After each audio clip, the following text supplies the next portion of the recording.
Joining me now is Charles FitzRoy, CEO of Bradda Head Lithium. Thanks for coming in. Thanks, great to be here. Now, Charles, you and your team got the chance to ring the opening bell at the TSX venture the other day. What was that experience like, and also what do you think it means for the company in terms of awareness in Canada? Yeah, it was a great experience for the company. Really marks us helping North American investors buy Bradda Head shares. We listed on the TSXV in November, and now we're doing it starting the new year, starting 2023, with opening of the TSXV, which is over 50% of the companies on the TSXV are mining companies. Huge amount of capital for mining companies from that area, and we're happy to be here. You know, our assets are in Arizona and Nevada. It makes complete sense that we're not based here, but listed here as well now. And so you mentioned Arizona, Nevada, large land package, and the model is unique in that you're dealing with the three main known lithium deposit types: clay, sedimentary, hard rock, and brine. So give us an overview of what you have down there. Yes, as you said, we have all three types. We've got our brines in Nevada, we've got our Wilson and Eureka projects, and then we have our clays and pegmatites in Arizona. The clay project, our Basin project, is our most developed clay asset, and San Domingo is our lithium pegmatite district in Arizona, where we've got 23 square kilometers of pegmatites down there, and we're coming towards the end of our drilling program there, which we started last year, so we're going to have a lot of results coming this year from all our projects. And you recently updated your resource estimate for Basin East, and the resource is 22% bigger than the original estimate. So what are some of the highlights coming out of that from the drilling? Yeah, so our Basin project is made up of Basin East Extension, Basin North, Basin West, and West Extension. All of that's 17 square kilometers. Basin East covers about 1.4 square kilometers. So now we've drilled over 1.4 square kilometers of our 17 square kilometers, which is a really small area. We've got the largest actual lithium resource now in Arizona. We've got 371,000 tons of lithium carbonate equivalent, so we're the largest lithium holder in Arizona currently.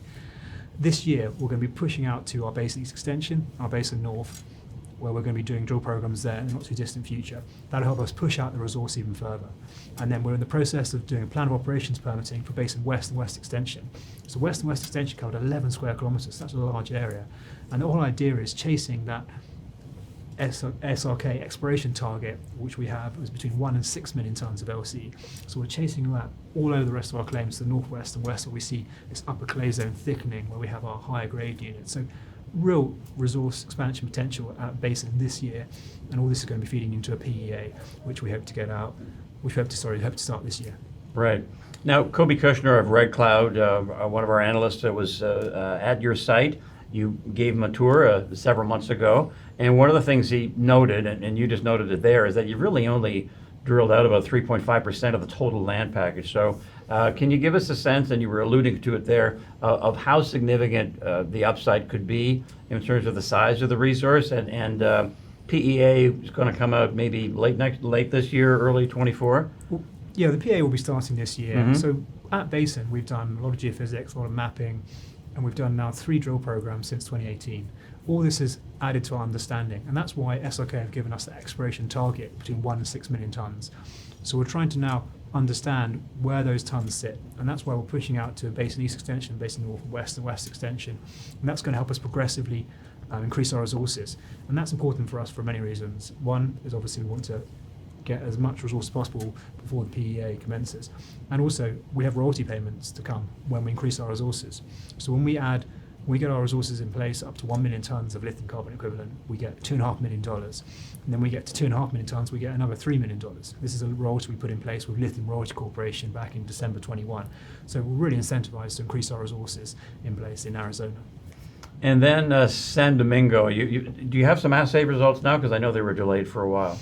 Yes, we had to switch lab. Right. We, like everyone else, has been battling with assay turnarounds taking a long time, and we have been delayed even further. But we're hoping to get them out in the not too distant future. This quarter, definitely coming out. We're just trying to get them into an understandable format, and we're going to put them out to the market because we've had a good program there. And at San Domingo, we've got 23 square kilometers. This program covers a very small portion of that. And we've done a soil sampling program over 3 square kilometers. Now we're rolling out that soil sampling to the whole 23 square kilometers, which enables us to target different pegmatites over that whole area. We also did a program last year with SRK whereby they identified an increase or pegmatite outcrops at surface by 190% by doing a mapping program. So we've got many targets there. And the soil sampling we did last year identified the geochemical signature of a lithium cesium tantalum style pegmatite system, which is what is common in the larger deposits you see in Australia. So we've got the right setup, the right place, a lot of outcrops. So really setting up the scene for a proper lithium pegmatite district in Arizona. And we'll look out for those assay results. So it looks like a lot of catalysts coming this year at the San Domingo. Yeah. Now, in terms of your geographic location, do you think you have an advantage on other lithium companies, especially ones outside of North America, from that standpoint, but also from a lower carbon standpoint as well? Yeah, well, that's part of the reason Bradda, it's so exciting. We are developing assets in the US for the US market, and you cut out that requirement for the lithium to travel from South America or Australia to China and then to send on to US. So we're going to remove that element from it, which reduces the carbon footprint. And also, developing projects in the US, we'll be understanding exactly what power mix is going into that processing facility. So yeah, we're very much targeted and aimed towards low carbon lithium production, because at some point we're going to have likely a premium for a low carbon footprint lithium compared to a high carbon footprint. You mentioned that you were recently meeting with U.S. politicians, and I'm just curious about the environment down there, how much support you're getting, lithium sector in general, and can you give us a sense of the hunger for and the need for lithium the next several years? Yeah, we had a really good set of meetings in Washington, met with a variety of government agencies who have funding available for lithium projects. The thing we were talking about is having funding for earlier stage projects, because a lot of funding is available for projects with technical studies out, but it's getting that earlier stage projects in place for funding. There's quite a lot of funding for processing and things like that. So we are looking at all funding elements for us as a company, and we're hoping to progress these discussions.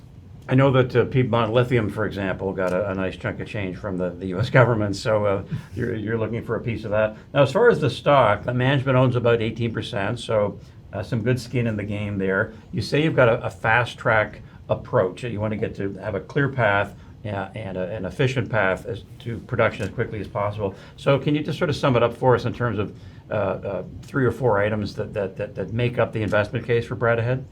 Well, the first key thing is Arizona and Nevada. We're based in some fantastic locations to develop mining projects, near infrastructure, near end users, near developing battery supply chain in North America, Canada and Mexico.